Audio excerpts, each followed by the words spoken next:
Ngarutse ko uno musekirite wigize kumvikana ku nkoranyambaga yaziciye ndetse niyo musekirite ushobora kwifunga akava mu gitondo ahagaze akajyana nimugoroba atarakura ikirenge aho kiri. Ni mu gihe uno musore yatangaje yuko yifuje kujya mu ngabo z'igihugu cyangwa gukorera igihugu muri rusange, aza kubura amahirwe akora ibizamini aratsindwa, nibwo yajoyiningaga igisekirite muri rusange. Aravuga ngo ibintu ntakore igihe cyangwa amahirwe nabonye yo kujya mu gisirikare cyangwa mu gipolisi ngiye kuyakoresha mu buryo bw'ubusekirite, nanjye nkora akazi k'ubusekirite bw'umwuga. Uyu mugabo murabizi neza yuko ni mugufi ariko nta nubwo ari na muremure, murabona ku cyombo iki byose aba yifunze bushati. Turaza kugaruka n'ibyiriwe bivurwa inaha muri Kigali, mu gihe abanyeshuri bakomeje gutaha basubira mu ngo zabo, ubwo ejo ku itariki 30 abazakora ikizamini cya leta bo mu mashuri makuru nabo bakarangiza amashuri. Nabyo turaza kubigarukaho. Ibyemezo by'inama y'abaminisitiri byarateranye kuri village Urugwiro byiga ku mibereho myiza y'abaturage, nabwo turaza kubigarukaho. Reka tugaruke hano mu karere ka Nyarugenge ahazwi nk'aho umusekirite arinda. Uyu musekirite niwe ngiye kubabwiraho byinshi. Aheruka kumvikana ngo komiseri wa polisi aheruka kumuha igihembo cy'abasekirite bitwaye neza mu gihugu cyangwa cy'abasekirite bihesha agaciro muri rusange. Uno musore nk'uko mubibona afite icyombo ndetse afite n'inkoni ya gisekirite. Nk'uko mubibona iki cyombo ntabwo ari nka kiriya cy'abasirikare cyangwa cy'abapolisi. Iki cyombo ni kimwe gikoreshwa mu ngo bisanzwe bakominikana, nk'uko abantu baba ari benshi mu rugo bagakominikana bakajya bavugana, ariko ntabwo kino cyombo cyarenga muri metero 10 ngo ube wakumva umuntu. Iki cyombo ni inkoni mubona n'izi nkweto yambaye, murabona yuko aba yifunze ku kwiryo kiwe, ndetse nk'uko bisanzwe ndaza kubabwira byinshi kuri we. Uno musekirite yigize kujoyininga igisirikare, abura amahirwe yo kujya mu gisirikare kubera nta bugufi. Mbere bafatiraga ku ngano, ku ndeshyo, ibimenyetso, akora ikizamini ukajya mu gisirikare, ariko ntabwo byamukundiye. Nk'uko mubibona iyi ni incamake y'amakuru ngiye kwibagizaho. Nitwa Urinzwe n'Imana Emmanuel, abanzi banze ku izina rya Kidasamura. Nimba aribwo bwa mbere ugeze kuno muyoboro, nyaboneka kora subscribe kugira ngo tujye tubana umunsi ku munsi.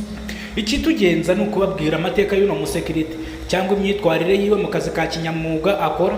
Uyu musekirite yigize kujoyininga igisirikare abura amahirwe, ajoyininze igipolisi nabwo abura amahirwe. Ni ukuvuga ngo ibizamini byose yahabwaga yaratsindwaga, ni ukuvuga ngo yari umuswa mu ishuri ubwo yajoyiningaga igisekirite.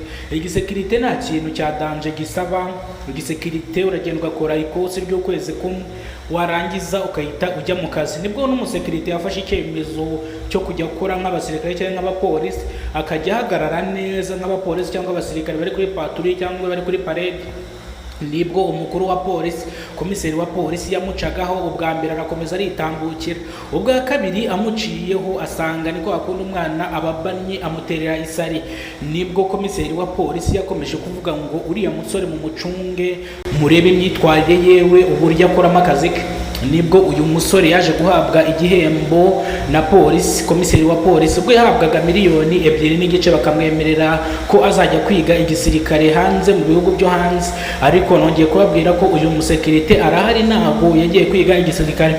Abantu benshi bazi ngo yagiye kwiga igisirikare nk'uko byakomeje bitangazwa, ariko ntabwo yigize ajya mu gisirikare. Arahari aho yarindaga igipangu cyangwa aho yarindaga urugo niho agikorera, aho yamenyekaniye, aho yaboneye icyubahiro niho akiri, aracyakora akazi k'ubusekirite muri rusange. Muri bamwe na bamwe bari bazi ngo yagiye kwiga hanze cyangwa ntago akiri mu Rwanda. Nongeye kubabwira yuko aracyari mu Rwanda. Uno musekirite nta hantu yigize ajya. Ni mu gihe ibihuha cyangwa amakuru menshi yigize kumvikana bavuga ngo bagiye kumwohereza mu Budage yige ibijyanye na gisirikare n'imiyoborere cyangwa n'ibindi bitandukanye. Bamukubitaga miliyoni 2, arangije aziryohamo zirashira, ahita agaruka ku gipangu aho yarindaga. Ubu nibwo ari kurinda igipangu bamwe yakoraga, nk'uko mumubona aracyari kwa kino gipangu. Rero mukore subscribe kuri Kidasamura Movie. Kidasamura Movie ni ihuriro ry'ibiganiro bitandukanye. Niyo mpamvu turi buze kugaruka mu gihugu cy'u Rwanda ibyemezo by'inama y'abaminisitiri yateranye kuyu izaterana ku itariki 30, ariko ibyo baratangaza ntabwo barabivuga kugira ngo tubashe kubibabwira. ariko mbararikiye ko Kidasamura Movie igiye kujya ibazanira ibintu byinshi. Murebe udupuraka turi gukora kuri YouTube zacu, turimo turakora udupuraka cyangwa uburyo twakwigisha abantu uburyo bakorera amafaranga ku nkoranyambaga. Mujyeho murebe kuri Kidasamura Movie, murebe uburyo ki wakorera amafaranga ku nkoranyambaga. Ugize ikibazo cyo gushaka gutanga igitekerezo watwandikira kuri ya nimero yacu ya WhatsApp dusanzwe tubaha. Imana ibaho umugisha, turabakunda cyane, ubuzima buzira umuze, ndetse mwe mudohema